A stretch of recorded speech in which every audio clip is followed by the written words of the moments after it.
പ്രിയ സുഹൃത്തുക്കളെ, നമ്മുടെ ലോകം പങ്ക്തിയിലേക്ക് ഞാൻ നിങ്ങളെ ക്ഷണിക്കുകയാണ്.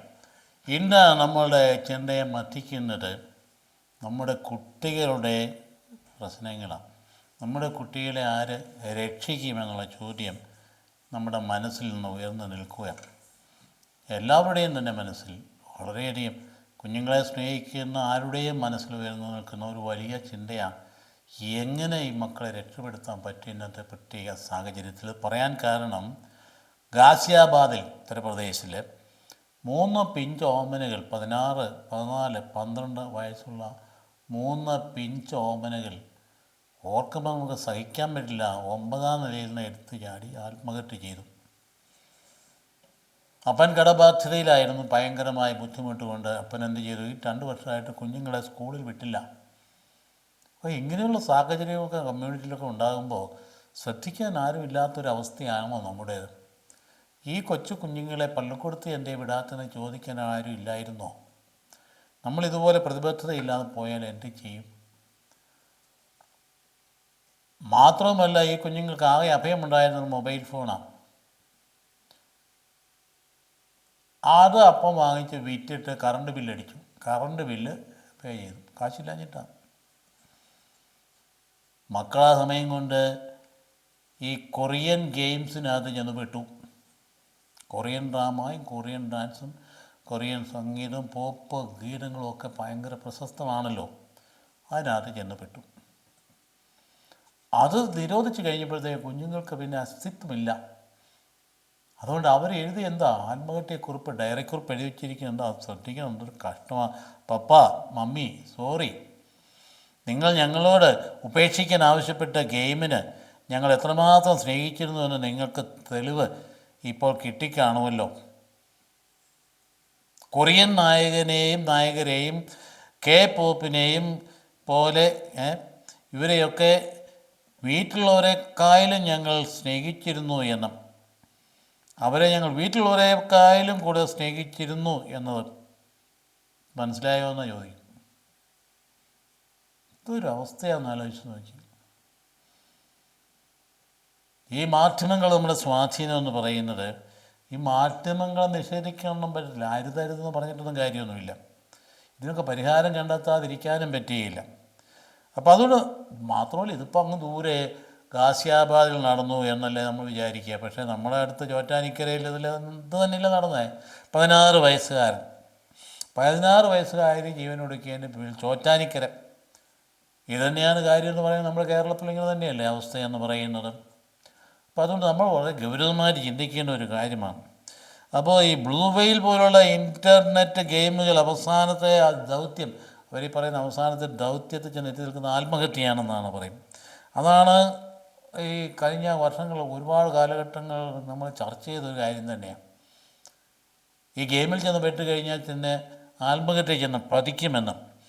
അപ്പോൾ ഇങ്ങനെയുള്ള ഈ ദുരൂഹതകളുണ്ടെങ്കിൽ ഓൺലൈൻ ഗെയിം മാതാപിതാക്കൾക്ക് നിരോധിക്കാൻ പറ്റുമോ? അത് നിരോധിക്കാൻ പറ്റത്തില്ലല്ലോ. അപ്പോൾ അതുകൊണ്ട് അതിൻ്റെ പ്രതികരണമായിട്ടാണ് ഗാസിയാബാദിലെ പെൺകുട്ടിയുടെ മരണം കൈവരിച്ചെന്ന് പോലീസും പറയുന്നു. അപ്പോൾ അതുകൊണ്ട് ഇതൊക്കെ നമ്മുടെ മനസ്സുകളിൽ മാത്രം നിന്നാൽ പോരാ, അത് ഗൗരവമായിട്ട് പരിചിന്തനത്തിന് വിധേയമാക്കേണ്ടതാണ്. അവരെന്താ ചെയ്തേ, പാവം കൊച്ചുങ്ങളെ വാതിൽ പൂട്ടിയ ശേഷം ജനാലയ്ക്ക് അരികെ കൊണ്ടുപോയി കസേര ഇട്ട് ഓരോരുത്തരായി 9ാം നിലയിൽ ചെന്ന് കസേര ഇട്ട് ജനലിലൂടെ എടുത്ത് ചാടുകയായിരുന്നു. അത് ആശുപത്രിയിൽ ഇരിക്കുന്നതിന് മുമ്പ് മരിക്കുകയും ചെയ്തു. ആലോചിച്ച് നോക്കി, എന്തൊരു ഓർത്താൽ എങ്ങനെ സഹിക്കും. പിന്നെ മാതാപിതാക്കൾക്ക് പിന്നെ ജീവിച്ചിരുന്നിട്ട് അവരുടെ അവസ്ഥ എന്ത് ഭയങ്കരമാണ്, ആലോചിച്ച് നോക്കുക. അപ്പോൾ കൊറിയൻ ലവ് ഗെയിമിൻ്റെ അവസാന ദൗത്യമായിട്ടാണ് കുട്ടികൾ ജീവൻ ഒടുക്കിയതെന്ന് പോലീസ് പറയുന്നുണ്ട്. അവസാന ദൗത്യമാണെന്നൊന്നും ഇല്ല. കാരണം ഇവർക്ക് സഹിക്കാൻ പറ്റില്ല. കാരണം അവർക്ക് മുമ്പോട്ട് പോകാൻ ഒന്നുമില്ല, പള്ളിക്കൂടത്തിൽ പോകുന്നില്ല, ആരോടും ബന്ധമില്ല, വീട്ടിലടച്ചു പൂട്ടി ഇട്ടപ്പെട്ടിരിക്കുന്നു, അവിടെ ഇരിക്കുന്നു. ആകെപ്പാടുള്ള റിലാക്സേഷനും ഇത് മാത്രമേ ഉള്ളൂ. അത് ബ്ലോക്ക് ചെയ്ത് കഴിഞ്ഞപ്പോൾ ഉണ്ടാകുന്ന അവസ്ഥ മനസ്സിലാക്കാവുന്നതേ ഉള്ളൂ. അപ്പോൾ 2 വർഷമായി ഇവരെ പെൺകുട്ടികളെ സ്കൂളിൽ വിട്ടിട്ടില്ല എന്ന് പറയും. 2 വർഷമായിട്ട് വൻ കടബാധ്യതയൊക്കെ ഉണ്ടെന്നൊക്കെ പറയുന്നുണ്ടെങ്കിലും എന്തൊരു കടബാധ്യതയൊക്കെ ഉണ്ടാകുമ്പോൾ ഇതൊക്കെയാണോ പോംവഴി എന്ന് പറയും. ഒരുവൻ കടബാധ്യത കൂടിയിട്ട് CJ റോയി എന്താ 10,000 കോടിയുടെ ആസ്തിയുള്ള ഒരുവൻ ചെയ്തത് എന്താ? നമ്മളിങ്ങനെ ഇതൊക്കെ മറ്റുള്ളവർക്ക് ഇത് കാണുമ്പം തന്നെ കേൾക്കുമ്പം തന്നെ അങ്ങനെയുള്ള സമാനമായ സാഹചര്യത്തിൽ പെട്ടുകഴിഞ്ഞാൽ ഉടനെ ഈ റോയ് ചെയ്ത പോലെ അങ്ങ് ചെയ്തേക്കാൻ തോന്നുകയില്ലേ? അപ്പം ഇതാണ് നമ്മുടെ വഴി എന്ന് ആത്മാർത്ഥം ചിന്തിക്കുന്നതാണ്. അപ്പോൾ ഈ ഭോപ്പാൽ അതുപോലെ തന്നെ, ഭോപ്പാലിൽ ഇതേപോലെ തന്നെ അധ്യാപക ദമ്പതിമാർ ഏക മകൻ അധ്യാപകരായിരുന്നു മാതാപിതാക്കൾ, അത് ജീവൻ ഒടുക്കി എന്ന കാര്യം വാർത്ത നമ്മൾ കേൾക്കുന്നുണ്ടായിരുന്നു. അപ്പോൾ എന്തിനതിൻ്റെ കാര്യം? മൊബൈൽ ഗെയിം, അതിൻ്റെ മൊബൈൽ ഗെയിം തോറ്റുപോയതുകൊണ്ടാണ്, വിജയിക്കാഞ്ഞതിൻ്റെ പേരിലല്ല, മൊബൈലിലെടുത്ത് പിടിച്ചു വെച്ചതിൻ്റെ പേരിലൊന്നുമല്ല. അധ്യാപകൻ്റെ മകന് ഇതേ തരത്തിൽ തന്നെ ആത്മഹത്യ ചെയ്തു എന്നുള്ളത്. അപ്പോൾ പഠിക്കാനോ ഭക്ഷിക്കാനോ സ്നേഹിക്കാനോ ഒന്നും അവർക്ക് കഴിയുന്നില്ല. കുഞ്ഞുങ്ങളുടെ മനസ്സ് അമ്പെ പോയി, പഠിക്കാൻ പറ്റുന്നില്ല. നമ്മുടെ അടുത്ത് ഒത്തിരി പേര് കുട്ടികളെ കൊണ്ട് വരുന്നുണ്ടല്ലോ, പഠിക്കാൻ പറ്റുന്നില്ല, ഏകാഗ്രതയില്ല, ഭക്ഷണത്തിനുമില്ല, വിശപ്പുമില്ല, ദാഹവുമില്ല, ഒന്നുമില്ല. അതുപോലെ തന്നെ ആരോടും സ്നേഹവുമില്ല, താല്പര്യവുമില്ല.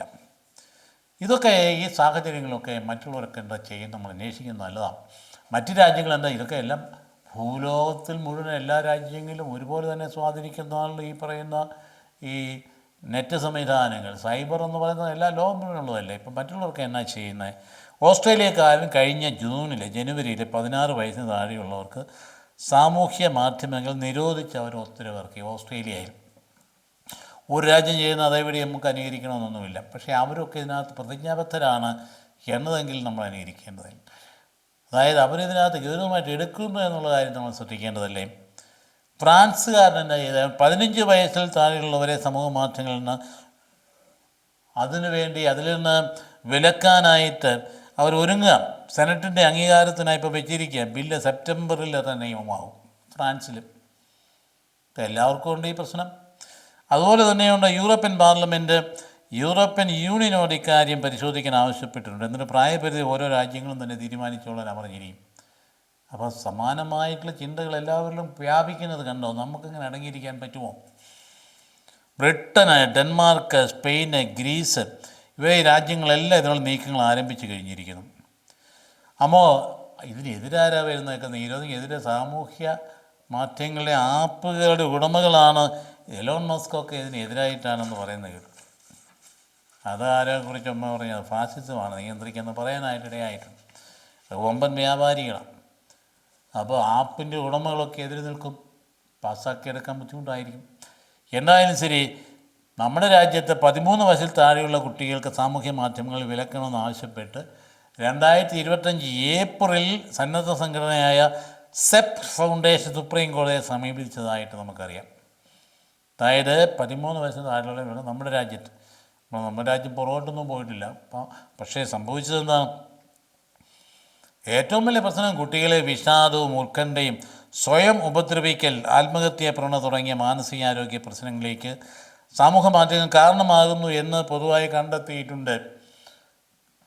ഇന്ന് 10 പേരിൽ 3 പേര് വിഷാദ രോഗികളാണ്. കുട്ടികൾ മാത്രമൊന്നുമല്ല, കേരളത്തിൽ എന്നാ പറയുന്നത് 10 പേരിൽ 3 പേര് വിഷാദ രോഗം ഞാൻ എത്തി നിൽക്കുന്നതാണ് ആത്മഹത്യ.